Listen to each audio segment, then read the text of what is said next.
When you when you freeze ground beef, problem is it gets a little brown spot, so I mixed it up a little. I'm going to use roughly this Mrs. Dash table blend.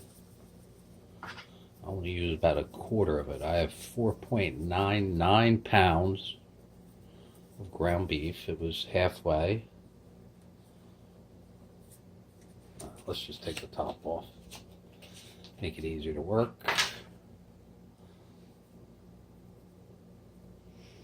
I'm using a quarter of this.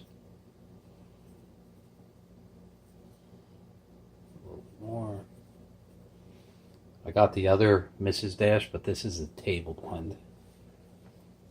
Last time I made these burgers, I think I had 3.5 pounds ground beef, and I did chives, and I mixed in an entire thing from the dollar store of chives.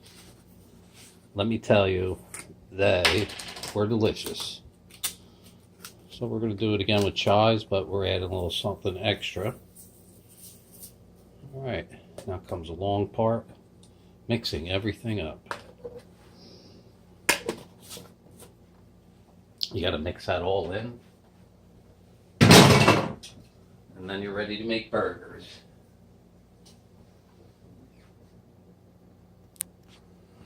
And there you go. Look how pretty that looks. That is a beautiful thing. That's 5 pounds of meat. Oops. 0.01 under 5 pounds.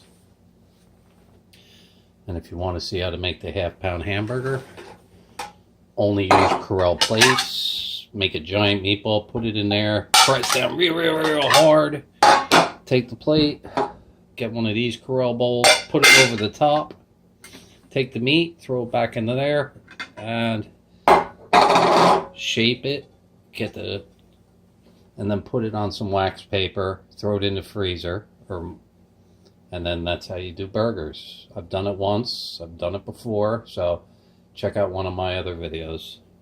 Somebody today I was talking that I'm supposed to do some work for next month.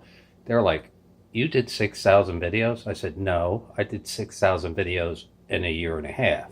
So I can't wait to eat that.